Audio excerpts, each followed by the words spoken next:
How's it going, everybody, and welcome to Fictional Critics. My name is Jeremiah. I'm Luke. And today we're going to be talking about intention versus interpretation.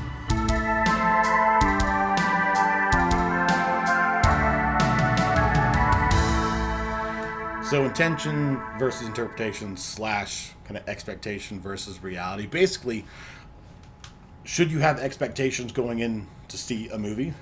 And as an audience, do you have a fair right to or to like Jeremiah just said? Yeah. Do you have a right to basically expect to see something based off of either pre-existent source material or interviews or trailers or whatever the case may be for whatever movie or medium it is? But do you have, as the audience, the right to feel a certain way about a film based on the conditions that we're going to set forward? And that's kind of what we wanted to talk about. And as well as the first part, which is the intention. The intention of the film when it versus, comes to yes, the storytelling and what the movie is trying to say. Right. No film is made without trying to say something. Right. Even if what it's telling is literally just a story you're seeing. Or benign in the sense that there's nothing more, like no subtext that you're supposed to get. Like it's not a meta conversation on like modern day politics. But in a movie that there is no written subtext into the film, like that was not the intention of the filmmaker. Right. Is it wrong for the audience to dislike it based on from it? Yes. Or are they allowed to basically refuse to accept the set forward premise from the filmmaker because either they didn't do it the right way, and so therefore, regardless of whatever message they were trying to set forward, their intention was thus, and what the reception was something else. Because ultimately, movies are not made for directors. Movies are made to be watched, consumed by mass audiences. So my presupposition, yes, my presupposition in this is kind of, that as the audience, we have the final say on whether or not A, it's successful because we pay for it, and B, I mean successful in a financial sense, which is not the only metric for success. But it is the only metric by which we can gauge a film's like just monetary value. It's the only thing that really... monetary value, sure, but I think there is and monetary value intrinsic is directly, value that can but a film can possess that is not dependent on its financial success. Right, like you can have avant-garde films that are, or even and just arguably some of the better films have really over the last 20 years from critics are not and audiences. The highest grossing ones. That's fair. That's just because it makes money doesn't mean it's good. But it doesn't mean it's bad either. Correct. I'm looking at The Last Jedi. It made a lot of money, but it made less money than previous Star Wars films, and it was generally one of the worst Star Wars films ever made. That being said, I disagree. It is genuinely one of the worst from both a Star Wars fan perspective, but also from a from a narrative standpoint. One of the worst. There's only 11 films to choose from. Well, 12 technically. 9 canonically, there's like 11 sequential live films in action like the films. Saga, but like there's 2 standalones. But I'm talking like within the Skywalker. Okay, saga, within the trilogy of trilogies. Yes, within the trilogy. Yeah, that's good. So there's 9 films there, and of them, I would definitely. Why do we always have to bring things back to Star Wars? Because it's Can we the not easiest... talk about anything without bringing up Star Wars? It's hard for me not to, and I only say that because it's the most recent thing I can think of that is like in still the current zeitgeist of thought when it comes to movies where people still know what I'm talking about. It's like 4 years ago, bro. I know, it really was. But that being said, we're going to start off with that discussion. I'm going to let Jeremiah take it first. Well, what do we want to cover first? We kind of laid a lot of, like, we're going to talk about this and this and this. Now we don't really know where we're going to start because we didn't talk about it beforehand. We didn't plan things out because and with these episodes, with these episodes of Fictional Critics, we kind of just try to riff on it to give a more, just a layman's approach to whatever it is, because that's what we are, laymen. And we wanted to have a more open formatted discussion about don't call me a scrub. We are though. We're better than potatoes, but we are not like Chris Gore yet. So we need to like get there eventually. Okay. So I think we can kind of start going off of what we talked about a month ago, 6 weeks ago. Yeah, something like that. Does the source material matter? Because this kind of ties into that a little bit as far as expectation versus what you actually get when you go in to see a film. Because a lot of people, to some fault of their own, I won't say no fault of their own, to some fault of their own, will go into a movie expecting to see a certain thing, whatever it is, based on pre-existing material, whether that's a movie that's based on a show or a book or even a previous film, whatever it is, and you have expectations for it. That's not always a bad thing. I think it's only reasonable, at least in my mind, when it's a continuation. Meaning, if you're remaking something, if you're doing a fresh take, it's like a hard reboot or a soft reboot or whatever like that. Like you're trying to restart the IP for something. There's no fair way that you can then really... it's like whatever came before can't really matter. Well, it's irrelevant okay by if it nature, does, though. but it's irrelevant by nature because you're doing something different. You're Right. doing something new, and it's not directly supposed to connect to what came Correct. before. If you are making something that is supposed to connect with what came before, that's when you can put the expectation based on the films that have happened previously. To use an example, it's kind of a silly example, but the first trilogy that comes to mind, other than Star Wars, is the Dark Knight trilogy. Yeah, it's a good Now, one. all of those were planned out, but they kind of weren't. Chris Nolan made the first one, and then he was greenlit to make the second one. And I believe at the time of making the second one, The Dark Knight, he was uncertain on whether or not he was actually going to be able to make his third movie.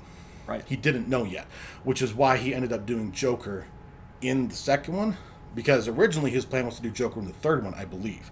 But he wasn't sure if he was going to be able to make the third one, so he just did everything he wanted to do. He did Two-Face and Joker in the second one, rather than just Two-Face. It was something like that. But eventually, he was able to do the third one as well. Then we got Bane, and, the third one's fine. It's still good. But it's a silly example, I say, because it's a trilogy of films, so of course each film is going to tie on what came before. Like, that's kind of the job of the sequel, is to tie everything in from the previous film and keep building upon that same story. Right. So in that aspect, you have expectations like, okay, you set forward the characters and their personalities, their motivations, and who they are, and their desires and wants in this world that you created, and the laws of the world that you've created. And you need to continue to flesh out that story going forward in an interesting way. And you That's also the need to sequel's just job, keep which is the why, consistent laws within your own universe. Which is why the latest trilogy of Star Wars films is bad from that perspective, which I agree, because each film does almost as much as it can to separate itself from the film that came before. And this is, and I really truly believe that this is coming from an age of filmmaking where we have a lot of directors who grew up in an era aspiring to be like people that kind of set industry standards, like Lucas and Spielberg and Kubrick and a bunch of I could name others. Zemeckis. Yeah, Zemeckis. There's a bunch. There's a bunch that made really De Palma and Stone. Yeah, and, really popular. Like, depending on what filmmakers. area you're talking about. But Scorsese, I think that a lot of these filmmakers that we're seeing now that are throwing their hat into the ring with modern movies, especially with kind of what would be considered a cultural mythos. Star Wars has been an ongoing generational enterprise for almost 40 years now. And I mean, it's something that my grandparents took my father to see, and my father took me to see 1977. 77. Yeah. Okay. So we're talking, 45, So almost it's been- 50 years yeah, of it's been filmmaking. 45 years. Quite a while. And so a lot of Really? these, I know it's been that long. Jeez. I know. And filmmakers, I think, they're in a mindset that I think is counterintuitive to the modern zeitgeist of what is the most popular and what sells. When you look at movies that are currently in the theaters, at least for the last 10 years, it seems to be that sequel bait is all the rage. All anyone cares about, it seems lately, is continuity and wanting to see just an ongoing continuation of what we got before, because, hey, I really like, like the Marvel movies are probably the best example of that. I mean, you have 30 films or something, like an absurd Something amount of like movies. that. I just went and saw the latest one too. Okay. And the thing, and I no shade against Marvel other than a few nitpicks here and there. It's a masterpiece of planning and filmmaking, but you look at kind of what they did was they capitalized on something that they saw a need for. They saw a market, a need for something, saw money on the table, and they took it. Yeah. And a lot of other filmmakers, I think, are kind of wanting to shy away from that. and you get examples like Star Wars in The Last Jedi and The Rise of Skywalker, where Jeremiah's 100% correct, where filmmakers are trying their darndest to make it as different and as unique and as personalized as possible, because all that matters in their mind is when someone goes to see this, I want them to see my vision of X. Right. Which, if you are telling a contained story, 100% permissible. You want to have this director, the filmmakers, to have some kind of stamp on like what Gareth they made, Edwards and in not Rogue make One. it just a generic whatever. Like, you Right. want a little personality into it. Yeah, but 100% agreed. Like Gareth Edwards' Rogue One is, again, I go back to Star Wars because this is the best example of just like ongoing. Is that who did Rogue One? It is, yeah. Gareth Edwards. He typically does war films, and that's why Rogue One feels more like it feels more like the original Star Wars movies, because George Lucas really played off of like World War II films to kind of portray the battle sequences that you see, the gunfights and everything. It's like an Old West film and Were you about to say fisticuffs? I was about to say that. Gareth Edwards really capitalized on that, and so we get some amazing dogfight sequences and some really great gunfights, and they're really cool. But Gareth Edwards was under no obligation to follow up on somebody else's pre-established lore. He was given a blank slate, told this is what you're going to write, this is what you're going to film.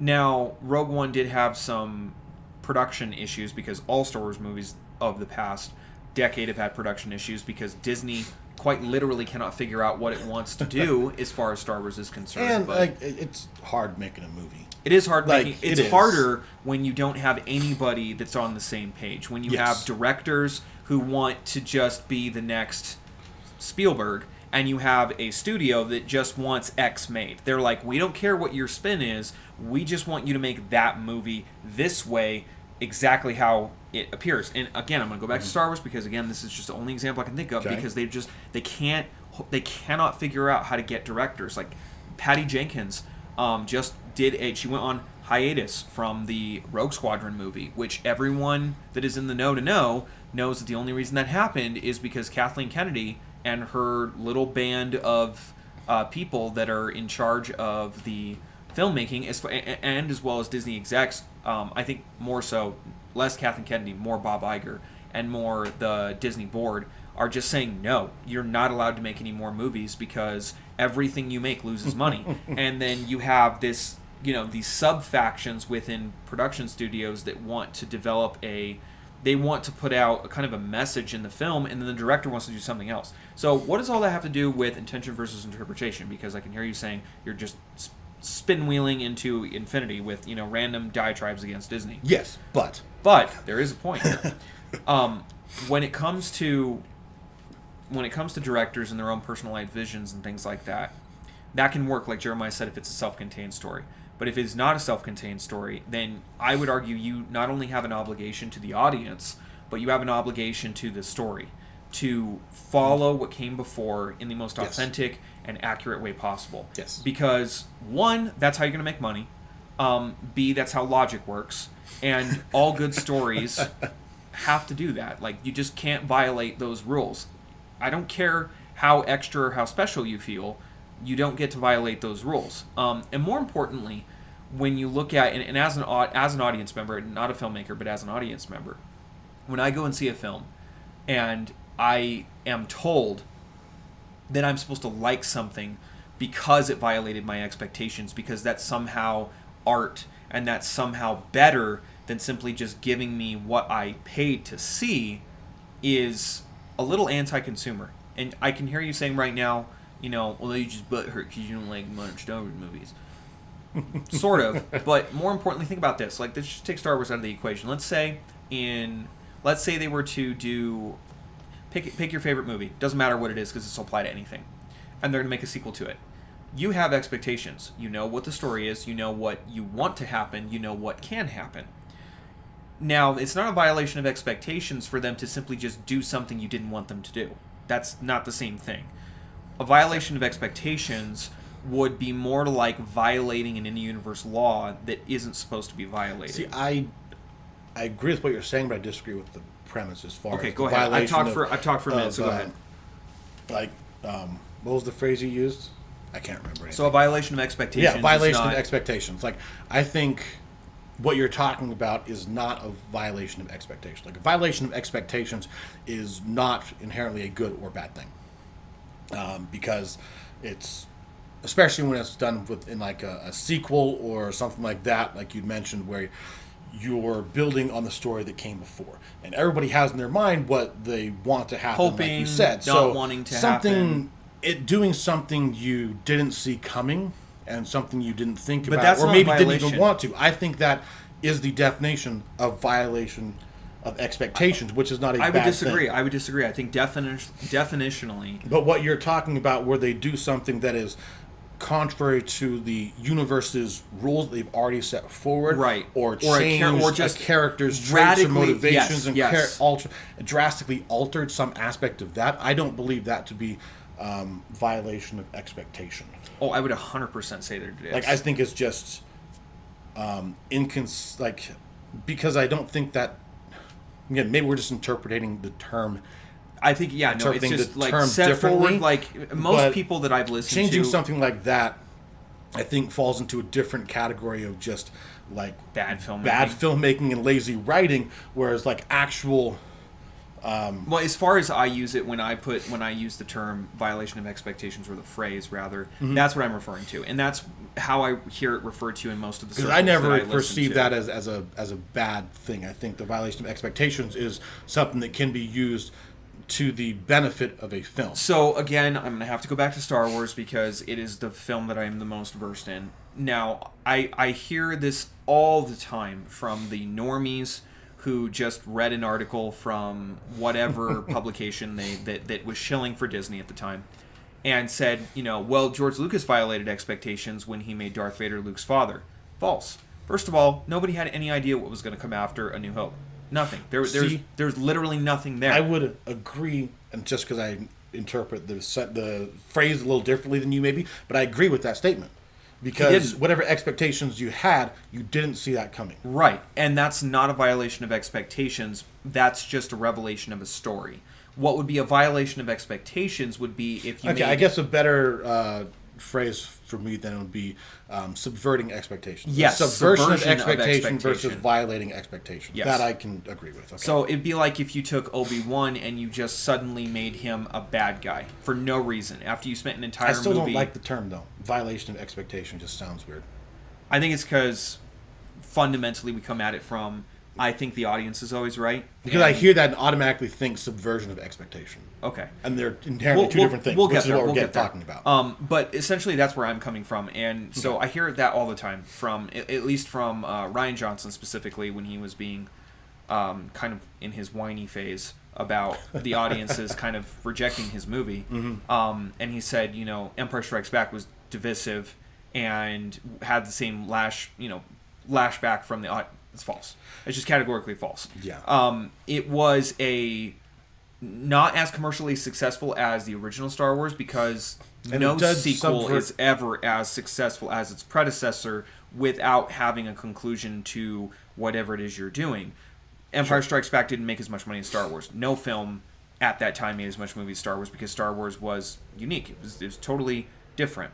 Now, that being said, it wasn't a violation of expectations or a subversion of expectations. Well, no.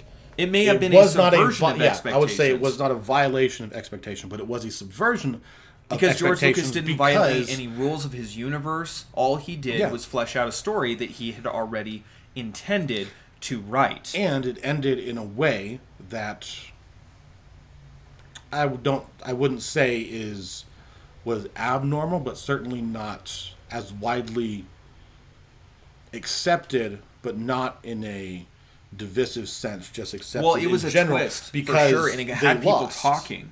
Because Empire ends with the good guy Vader. losing. Vader won. The Resistance is clearly on their back foot on the end of Empire, so it subverts expectations in that way with the revelation of Vader being Luke's father. But honestly, plays out, and just the overall conclusion of the film, because it's the second act of the trilogy. Right. So this is where I'm going with this. So I think that definition of terms matters, and when you're looking at established films and established stories in canon, this is a great example actually of Top Gun, the original, and the new one that just came out. sequel we didn't ask for, didn't need to be made, but that was made and has been insanely commercially successful, but is also narratively a very well-constructed film.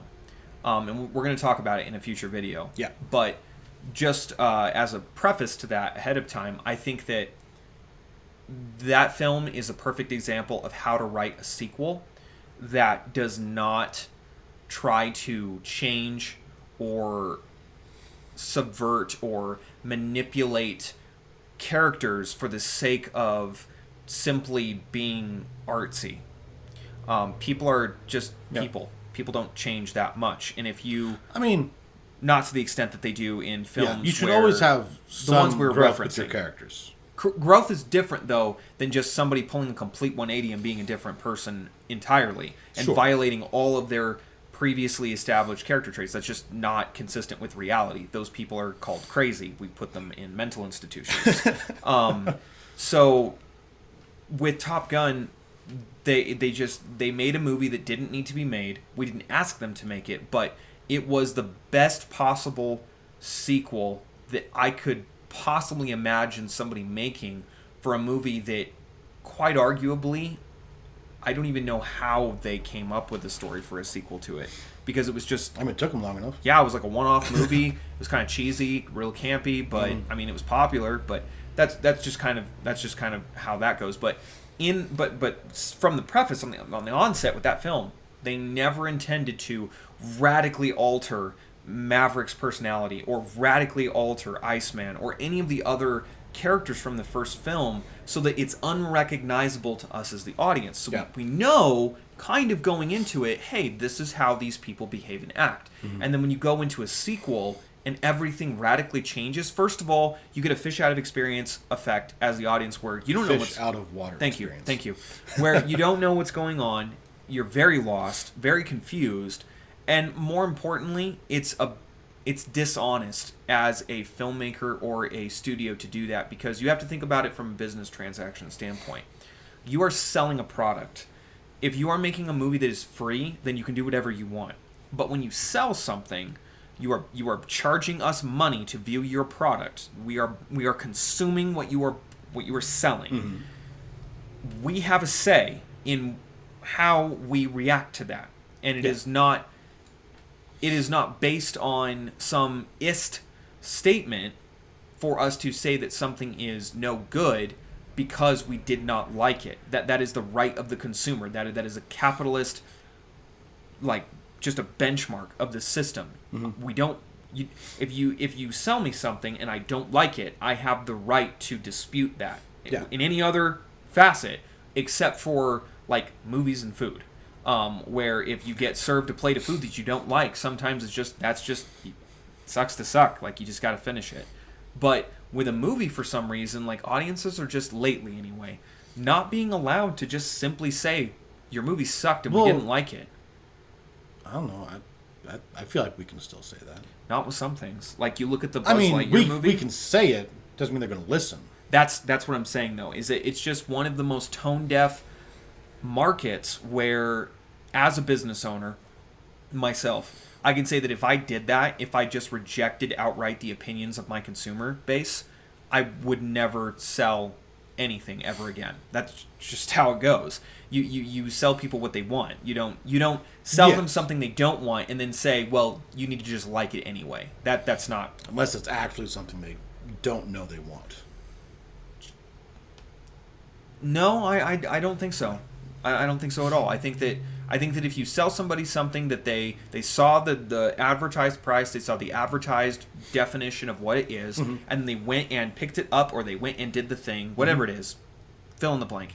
Right. And they don't like it, they have a right to either reject it, and then make an objectively critical opinion about it. Yeah. That's fair. Yeah, that you can not like fair. anything. That's fine. Okay. I think with movies specifically, though, for some reason, people just kind of have this real knee-jerk reaction where it's somehow like a peasant opinion to simply say that we didn't like movies for basic concern. I don't think it's people. I think it's the industry. Go ahead, riff. with what you're saying specifically there about like the audience not being able to like speak their mind and just dislike something just because it's bad based just because you made a bad movie. I think that it's not fair to categorize that as like people, but it's the industry that takes issue with that. You mean like film execs and studios? Right, like the actual population, the actual consumer population doesn't have an issue with people not liking things. No, you're right. They're not the ones that have the issue with people not liking things, not liking movies for whatever reason. It's the industry that does. It's the industry that doesn't where you're gonna want like this. to hear your opinion about certain things. Yeah. And to be fair, it's only certain companies in the industry. It is 100% accurate to say that right now, where there are just certain companies. Because there are some that will tell wildly different stories, and just focus on telling the story and do it very well, and will make changes based on their consumers' response to things that they've done previously. That's how you run a successful business, by the way. Films, but you see that a lot in like TV markets as well, which is different than film and a little bit. Yeah, when characters don't sell well to audiences, they usually die off or get traded. Television can make changes based on audience reaction. Same thing with like video games for certain series and companies and stuff. Yep, like 100%. Based on audience reaction, like the company can choose to listen or not. Like it is their choice to listen or not. But they're more often than not, when you listen to your consumer base, you are primed to make a greater profit in the future. And also, you're going to build loyalty. Basically making. You're going to build rapport, where audiences are going to respect and trust you to handle the things that they love. Let's shift gears a little bit to a different movie with a sequel that has not come out yet. All right. That had no expectations going into the first one. But I think I might know which movie you're going to talk about. Certain people read maybe too far into the first one and pulled some narratives out of it that I don't think were there. Oh, okay.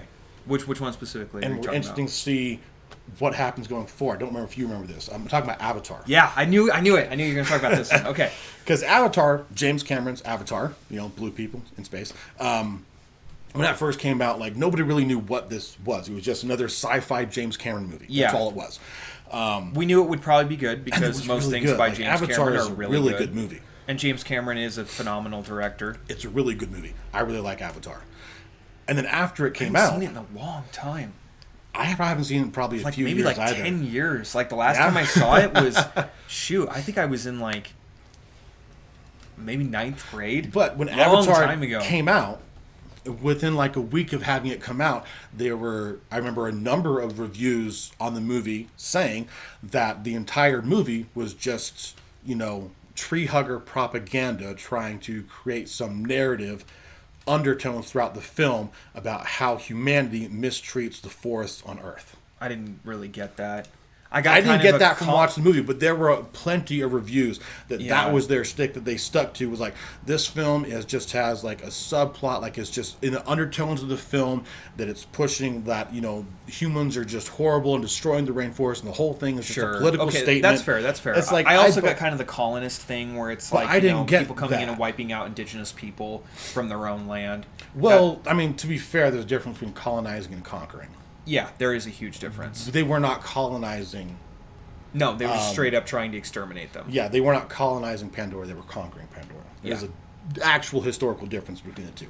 But anyway, that was one movie that came to mind just while we were talking about, like, there's no expectation for it going in. I had no idea. So most people liked it. But is it called Way of Water? Yeah, that's the second one, Way of Water. But yeah, that's a narrative that I remember hearing about the first one, was that it was this, like, tree hugger message throughout the film, because the company's like going through destroying trees, and like the whole movie makes it a bad thing that they're destroying trees. It's like, it's not that they're destroying the trees, that's not the issue. The issue that they're destroying in the way. The trees are in the way of what they're doing. What they're after is the unobtainium, wonderfully named mineral, unobtainium.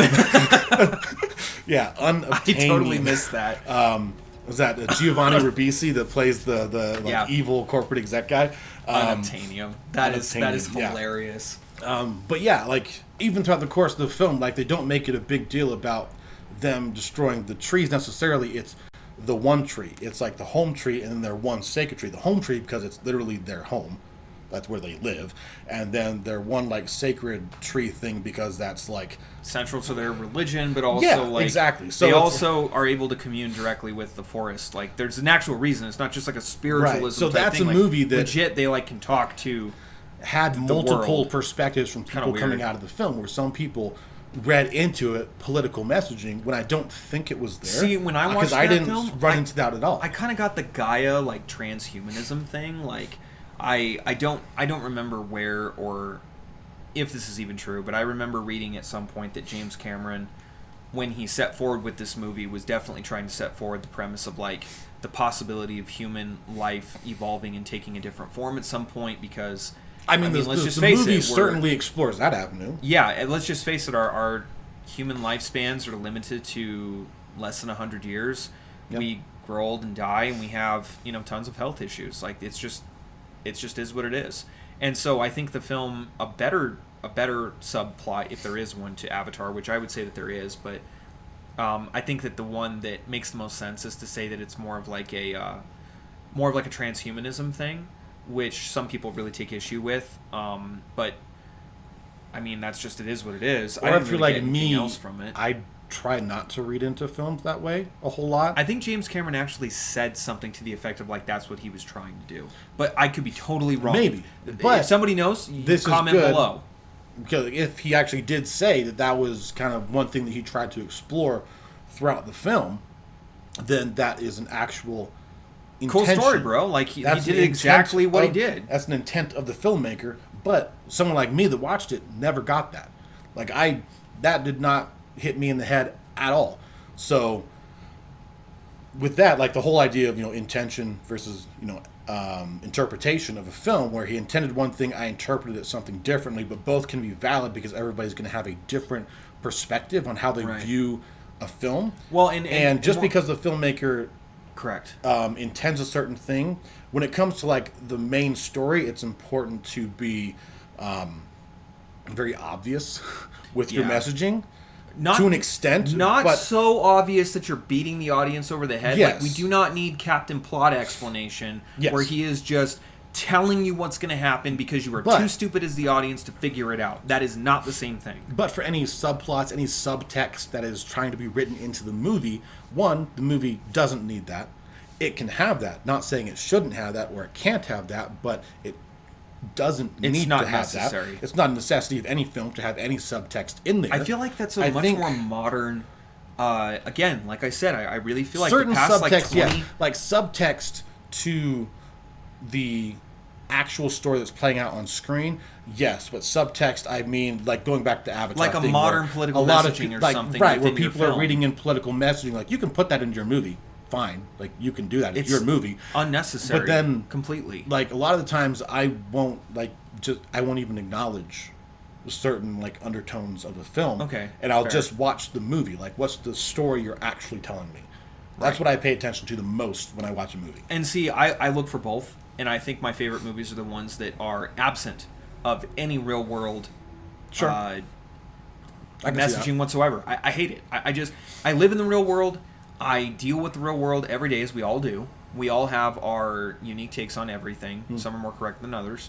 But we all have a viewpoint, and we all live this life, and we're all going through it one day at a time. I mean, if we all have different viewpoints, then some of us are right and some of us are wrong. Correct. I don't need to be told what you think about X. I just want to watch a freaking movie, dude. Like, when I go to the movies, I don't need to watch a meta-narrative on modern-day political intrigue and how communism and capitalism are the, like, secret villains behind every major world conflict since the history of ever. And I'm just making a super hyperbolic example there, but that's not necessarily too far off base. It's like, if we're going to go see a movie about space gods and magic and total, just leave reality behind and just go enjoy something for an hour and a half to leave your problems behind, that's what I want to go see. Like, why can't we just get back to movies fair, like that? there are different types of cinema, because there are different types of films that are made. Fair. Like, in general, most people go to see movies as some form of escapism. Yeah. But not all people. True. And not all movies are that. But you need to market your movie as such. I think you should market it appropriately, but and that's the violation of expectations that does not always fall to the filmmaker, because there are marketing companies. Then I would say they're ignorant of their own product. No, I'm saying like there are, depending on the filmmaker. Okay. They do not always have control over the actual marketing of their films. Oh, I see what you're saying. Okay. So just because something is like false, like advertises one thing, and you go and see, it's like, man, that's not what you told me this movie was. Sold me it was going to be. Like that's not necessarily on the director. That is 100% That's on the marketing. Thank you for bringing that up. Whatever company was hired to create a trailer, because they hire separate companies to create trailers from certain amounts of footage to try and sell a product, which is contracted by the studios, not necessarily the director, so it's not always on them. And if there's you are misinformation if there. you are making a decision to see a film or not see a film based off of a trailer, just know that 90% of the time those trailers are going to have footage that will never actually make it to the cut of the film, which I don't mind. I don't mind either. Like I don't mind either. I don't mind. Like, what gets me interested in a movie is just the premise. Like, if you can just tell me the premise of the film, show me a snippet of like the scenery. A poster. You can tell me the synopsis of the film and show me a poster. I don't need to see a trailer. And I'm down. And I can decide whether or not I want to see it. I'm on board with that. Generally speaking. I love it. Well, I don't hate it, but I think it's hilarious when you go see a trailer and it's literally just every beat of the film. You're like, well, I just saw the movie. Because now I don't need to pay for it. Right. For some reason, like certain trailer companies have, I'm assuming at the behest of the studios, for whatever reason, have gotten into this mode over the last decade. It's probably been going on longer than that. But to do exactly that, we're like, okay, you have 2 minutes to tell the story of the film. Go. It's like, no, don't do that. No. I don't want you to tell me the story of the film. Like, granted, give it away, literally. I'm still going to go see the movie. Like, I remember, if it's something that I want to go see, regardless. Best example of this was, again, I have to use Star Wars because I paid really close attention to the trailers. When The Last Jedi came out, I freaking called every single plot point in that movie, except for a few things that they just didn't show. But I knew what was going to happen. I remember going to see it with my little sister, and I told her, I was like, I'm pretty sure this one's going to be really terrible. and I told her, based off the trailers, this is what they're going to do. This is exactly how it's going to go down. I think this is what's going to happen. That's exactly what they did.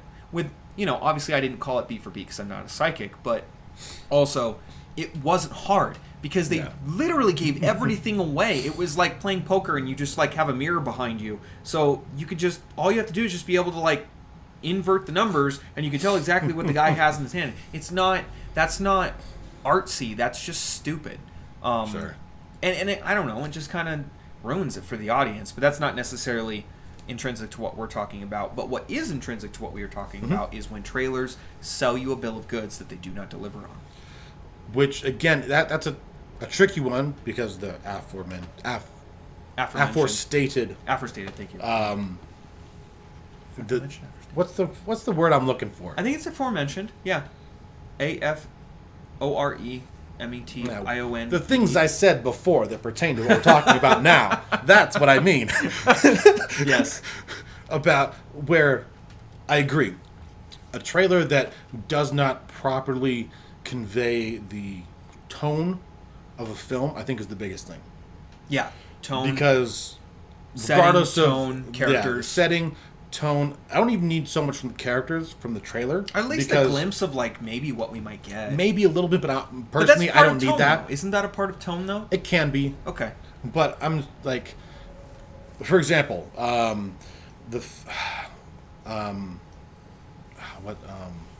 dang it just left my brain. I'll use WandaVision because that's the next thing that came to mind. WandaVision, you haven't seen it. I haven't. I've seen it a couple times. Trailers for it. A couple times, and it's my favorite series that Marvel has done. Is WandaVision. I've heard it's Marvel, good. So it has it's funny, but also has dramatic moments. It's well acted, like it's good all around, but it's hard to pin down into like one specific genre other than like a superhero movie because it does flirt with certain aspects of suspense and suspense building in certain episodes, and is also very dramatic but also very funny like and witty at times, but it does flirt with some of the stylistic things of a thriller. That's interesting. But my point being, in the trailer for WandaVision, you can cut a trailer for WandaVision and sell it as a pure comedy. That's what I got from it. I got the like Dick Van Dyke Show You kind can of sitcom choose routine. different. You can choose different footage, or even the exact same footage. Change the music, and you can 100% sell that entire show as a suspense drama. Yeah. Like, because both exist. You're right. So it depends You're on right. how you're trying to market and sell it, which is what we were talking about. So I guess this would be a more where- fair criticism of kind of like the conversation we're having, where I'm trying to like kind of quantify it in the most concise way I can. Mm-hmm. When you make a movie, you obviously have so many different things that go into it, but you have a story you want to tell. Pure and simple, that's what it is. It's a story from beginning to end. Whether it's a self-contained story or a sequel to a story that already exists, it doesn't matter. It's a story. And stories have rules, and you have to follow those rules. And those rules are arbitrary of your eccentricities and your political leanings, or any part about who you are as a film director or a writer. Stories, Western audience stories, because that is what we make in this country, because we're a Western audience, and that's just how it is, are made and sold that way. So when you cut a trailer, or you market a movie in a way that up front tells me as an audience that if I go into this with a preconceived desire to see something, that I'm automatically wrong, that is just offensive to... Depends on the film. I don't think so. I really think that it doesn't matter what it is. If you tell your audience before they've ever even stepped foot in a theater that if they don't like your film based on just who you are as a director or what they've told you about it so far, if you don't like it, that you're a, X, Y, or Z fill in the blank negative term. Well, that's not what you said in your previous statement, though. Okay, I forgot what I said before. What did I say? Where's my inconsistency? Gonna make me remember. Sorry. I don't remember what you said. I remember what I disagreed with it. Okay, I'll try to recount it. Because I agree with what you're saying, but you hadn't quite gotten to that point. Okay. Previously. So when you as a writer are making a movie and you are cutting a trailer or you are marketing the film... if you don't like something... Go and keep talking, I'll remember. I'll get there. This has more to do with pre-existing source material than it does with just standalone films. Which for me... Okay, that's kind of the point I was trying to make. Okay. Where it's not really applicable if there's no pre-existing source material. And for me, it's only applicable if there's pre-existing films that you are directly sequelizing. Sure. Now, the best example or not the best, but a example is Harry Potter. Okay. Those are universally accepted as being really great movies. And they're also really great stories. But the books are also critically acclaimed as being amazing. I have read all of them. Most of the people that I know have read some of them or all of them. It was a generational phenomena where everybody that I knew going into those theaters had some exposure to the novellia to some extent. And I remember every time watching the films and being satisfied with what they gave us from the books, because they did it in a way where it's quite literally impossible to recreate a book from beginning to end. It's just not possible. Books have they're a magic in and of themselves, and it's just not possible in an hour and 45 minutes or 2.5 hours to convey the narrative that a book builds over 700 pages. Sure. It's just not possible. But what is possible is to take the highlights of all of those things that build up in a novel, because you build up over tens of dozens of pages to a point, and that plot point is what you can take and then put into a movie. And you can give 5 or 6 minutes of pretext to that explain to the audience what's about to happen. And there are ways that you can do that, where you can tell a film, or you can tell a story that was a pre-existent book in a movie format, where I, as the audience member, feel that I got what I paid for. I was happy with what I got, and I'm excited to see the next interpretation of the next book, because I already know what happens. Or maybe I don't know what happens. Maybe the book hasn't come out yet. But I know what happens, because we'll go with Harry Potter, because they were made after the books came out, so we knew. But that didn't matter because we didn't know how it was going to look on film, and that was the awesomeness of it. Okay. We didn't know what it would look like on the big screen to see Voldemort fight Harry. We didn't know what kestrels look like, the skeleton horse things. And we didn't know what Quidditch would look like outside the pages of the book, and it was amazing. Because not only did they take all of the descriptions of things and make them as accurate as possible, but they didn't attempt to just say, well, Harry's very adventurous, he's a rule breaker, he's intensely loyal, he is cheeky, and does not respond well to authority figures that don't earn his respect. They didn't just go, we're just going to make him totally different from that because we think we can, we just want to put our own spin on it because we feel entitled as the director or the story writers because we want to make it our own, and we just don't want to, in a very selfish way, accurately depict somebody else's story. I want to tell my version. Well, here's a big issue with that, and this is kind of the crux of my whole argument with like source material in general, is I don't care if you creatively interpret things in a book. It is impossible to get them one for one. I accept that. It is okay. They have no fault in that sense whatsoever. What I do take fault with is when you... I'm going to lose my train of thought here. Shoot, I just lost it. Oh, man, I feel so stupid right now because I was really on a roll right there. Remind me of what I said before that. You were talking about...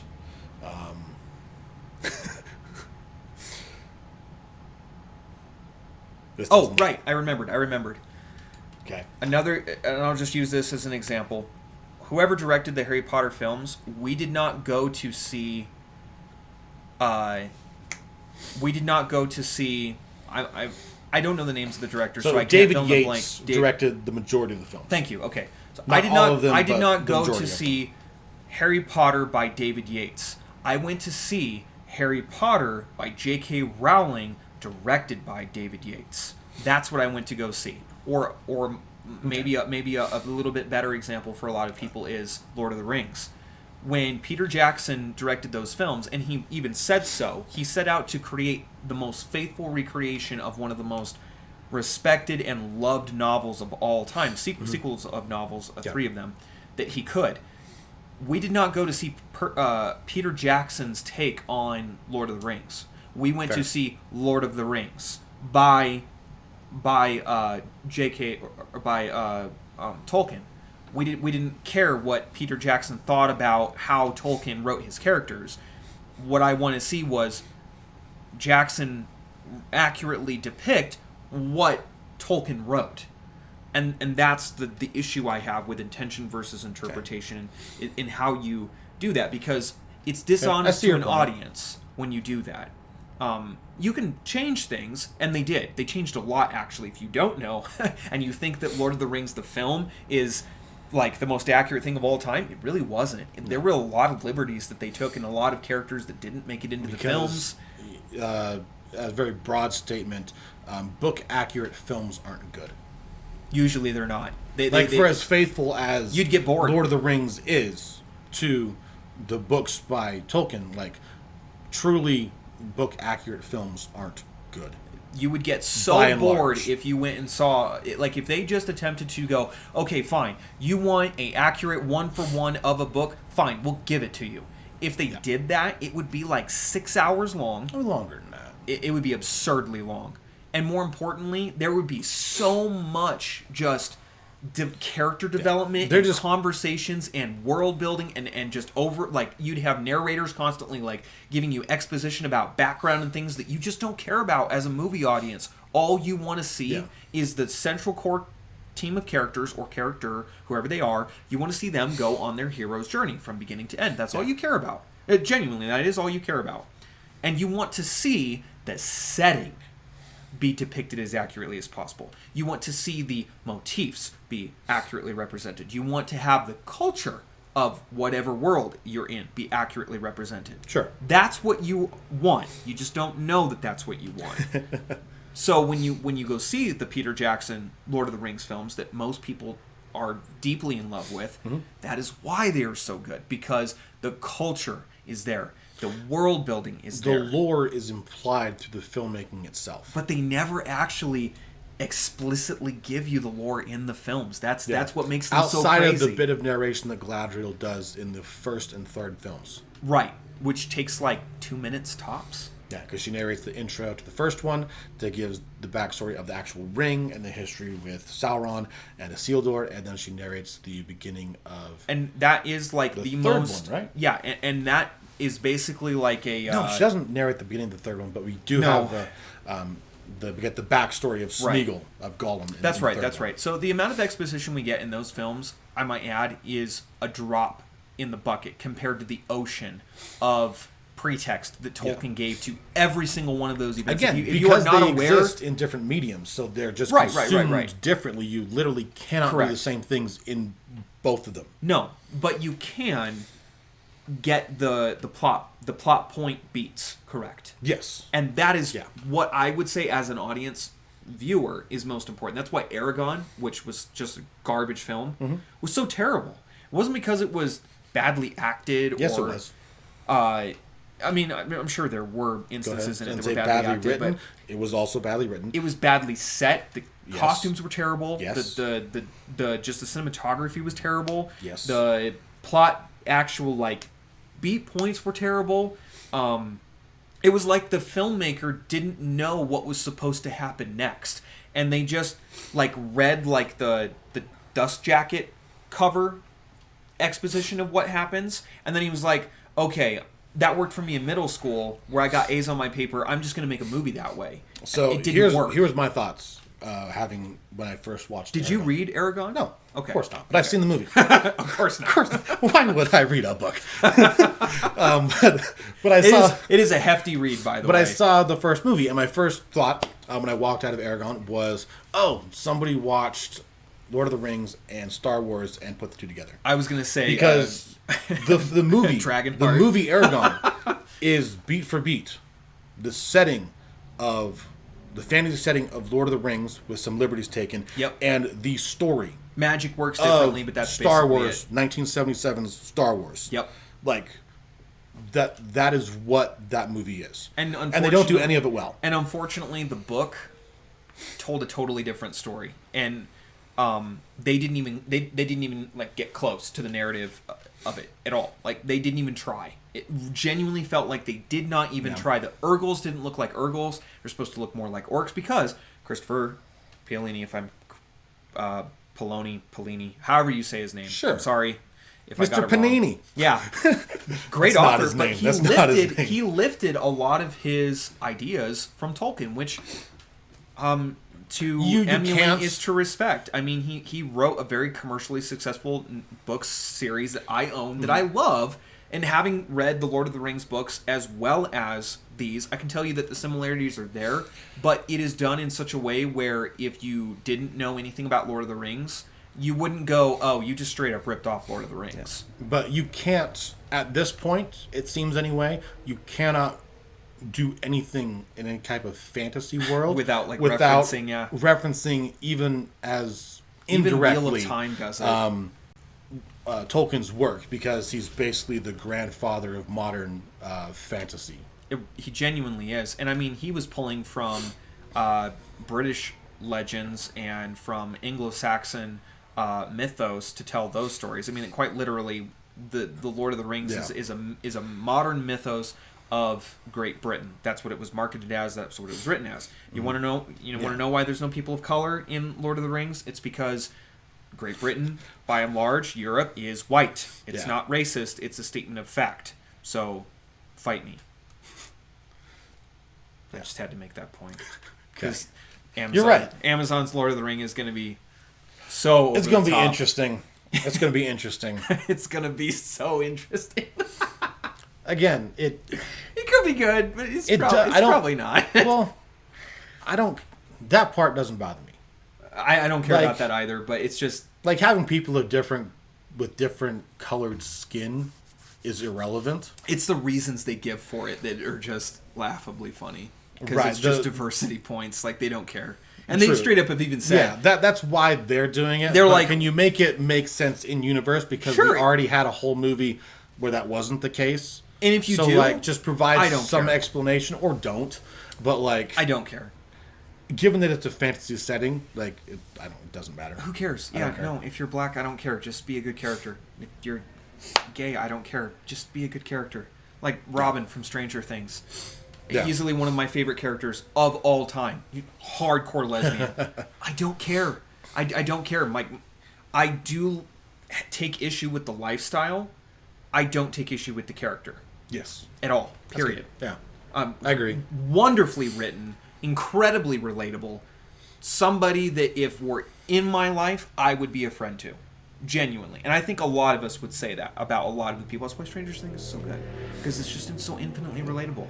Because it's just people. Yeah, it's just people. That's it. It's that they're not like these They're archetypes not people that are don't exist. defined by whatever group they Or their identify their with. immutable characteristics. You It's see like that a lot in films now, where like, right, the immutable characteristic that they exhibit and what they cling to has to do with whatever group they associate themselves with, and they try and make that their entire livelihood. If and your their character's entire, like, it's weird. If your like, character's you can just be premise a character, just be like a normal human person with flaws and desires, and then everything attributes, else is just kind of part of who you are. No one cares, dude. Without making that like, well, like with Robin, like they don't play it as, oh, she's a lesbian, so that's like everything revolves around that, and it's like, no, she's happens to be lesbian. Okay, fine. Right. And she's just an interesting, well-written human character. That's relatable. On the flip side, the movies that do that, where you are supposed to like this character because of X immutable characteristic, because they are just simply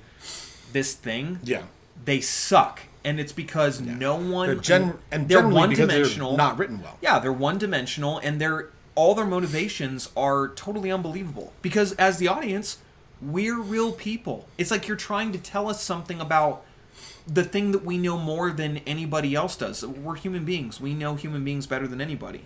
Like maybe clinical psychologists would understand our behavior more. Sure. But as human beings, we understand the motivations for why people do what they do. That's why we love watching movies, because we love taking a little window into somebody else's life that we will never experience and seeing how it is. It's just we live vicariously through other means. It's just what it is.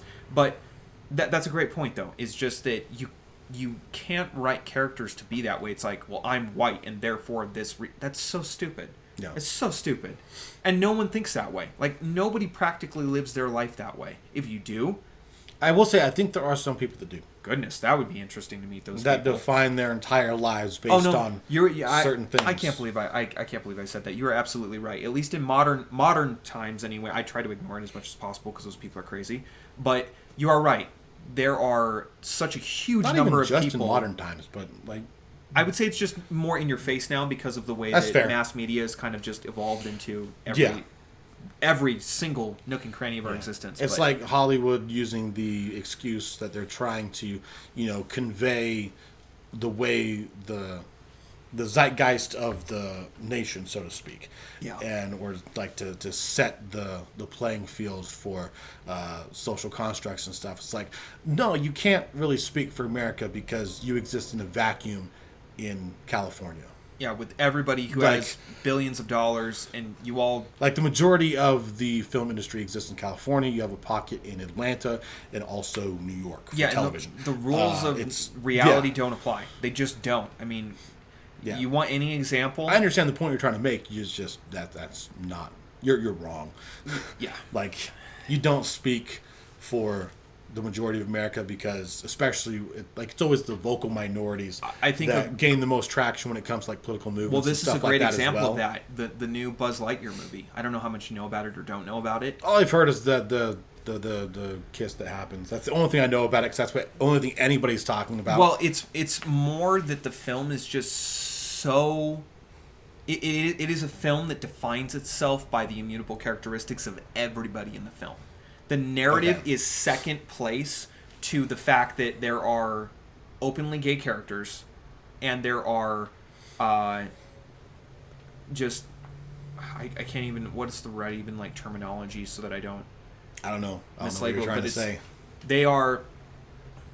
There's like black women of color in power, and that is the only reason they're in power, it appears. Not by any like not by any metric of their success. It's like So they're not written in a way that you were just believe that arbitrarily this person... there because of your color and your orientation, and the motivations of the characters are incredibly unbelievable and It's one-dimensional. diversity for the sake of diversity. Yeah, that's exactly what it is. And as we have seen, now that the movie's been out for a while, it is doing terrible. It's not making... It's mediocre. To be at fair, best. it wasn't anything I was going to go watch anyway. No, but it was I didn't have any interest in it. It was a Pixar movie, and it was a spin-off of one of the most successful movie franchises of all time. Like, Sure. If you guys don't know, Toy Story has made bucket loads of money. wonder Like, how Toy much Story it's is actually made. insanely Did it- successful. Four films? Yeah. Like, each one of them has been hundreds of millions of dollars. Oh, for sure. Like, Toy Story Like, wouldn't be is... surprised if like 3 and 4 broke like $1 billion. Yeah. Or at least 3. Yeah, this movie will be lucky if it breaks 60 million worldwide. Like, it is doing dreadful. And The Rise of Gru, the new Minions movie, that, again, no one asked for, is doing better. Yeah. Yeah. I think Minions are funny. I'll probably take my wife to go see it. I mean, I I love Minions. Don't care much for stupid humor. It is So- absolutely dumb humor. So it's not really my bag, but go for it. I love watching Kevin and his two friends, like, gibber back and forth in, like, French. But to Yiddish. get back on point a little bit, as we kind of wrap things up, kind of our main takeaway, which is kind of what I expected, We had a lot But of it's- agreement in this one, actually, more so than I thought we would. because ultimately people want to go see They a want to be movie that's entertained. well written and is entertaining. Yeah. And You want to feel good when you leave it's it- not a when you leave bad the thing. theater. I don't think it's inherently bad thing to see a movie that you don't like or don't agree with. No. I don't think that, but you have the right to not like and to disagree with that But maybe film for just- whatever reasons you have. Just accurately market it that way, though. Well, even accurately even marketed the- films you can not like for Well, agreed. justifiable reasons. Agreed. Or like just for plain and simple reasons of it just not being Being something that great, you enjoy. yeah. Not that other people should enjoy it, but also just like You just don't like it. just don't like That's it. fair. That's fine. Like the first Infinity War, I just wasn't that into it. And that is well, there's only one Infinity War, but I know what you mean. Oh, sorry, the Yeah. first half of it. I just wasn't that into See, it. and I prefer Infinity War. I saw it like 5 or 6 times in theater. Yeah. It is my favorite. You wouldn't MCU shut up film. about it, I actually. wouldn't. I wouldn't shut up about it. It is my absolute favorite It's like, MCU movie today. Oh, it's Friday. Guess what? Jeremiah went to go see Infinity War again. Again. Oh, Yeah. look, it's next week. He went to go see it again. It was, did. It was an endless cycle of it. But yeah, And that's just me because for whatever reason, like that. you just love I- that movie. Yeah, that's my favorite. And I went to go see Top Gun twice because the new one, Maverick, I just love it. It's just such a good movie. Yeah. If you haven't seen it, guys, seriously, go watch it. It's great. It So- really is good. And we're going to make a video about it. So if you want to know kind of what you're getting yourself into before you go and see Top Gun Maverick, maybe stick around. We're going to be dropping Yeah. that video pretty quick here. Yeah, we are. the movie's been out for a while now, so I'm assuming most people have seen it. But if you're Yeah, one it's of been those about a holdouts... month. We're finally going to get around to it. But if you're one of those holdouts that still hasn't seen it and you stumble onto one of our videos, we will give you a spoiler-free section. Just be aware of that. But that is going to be our next video. So, But yeah, for intention versus interpretation, it's okay for there to be differences there. You don't have to pick up on everything the filmmaker intended, and it's okay for you to pick up on things that the filmmaker did not intend. while at the same time, it not being okay as a writing department or a director that has creative control over the narrative of a film to take something that is pre-existent and completely alter the face of whatever it is and sell it that way as being a film adaptation of X, because we're not paying for your interpretation of Thing. We want to see Thing I mean, directed and written for the to screen. be fair, you are paying to see their interpretation of Thing. Visually, And yes. the Visually, studio is not paying narratively. them to get their interpretation of whatever said thing But is. we, as the audience, by and large, most people are not paying for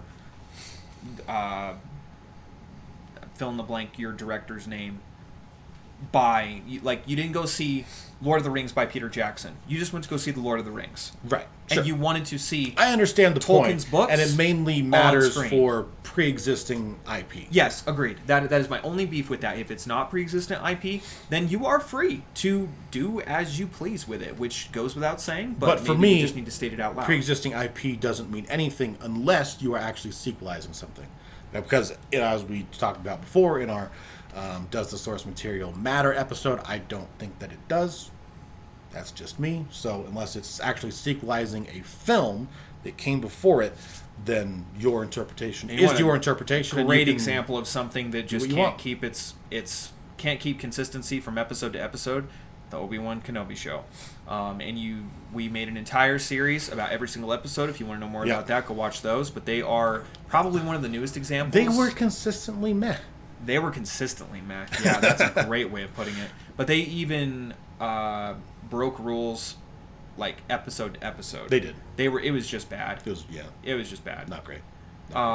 Yeah, so that's pretty much all we got for this episode. Thanks for sticking around. If you like this episode, please leave us a like and a subscribe. Leave us a comment below. We'd love to hear your thoughts and opinions about what we had to say. If you didn't like the video, thank you for watching anyway. And if you can share this video with your friends and family, people that you feel might appreciate what we had to say, we'd really appreciate that. Jeremiah? And if you are listening to us over on Spotify, thank you very much. If you could leave us a rating and follow us there, that will help out a lot as well. And we will see you next time. Later.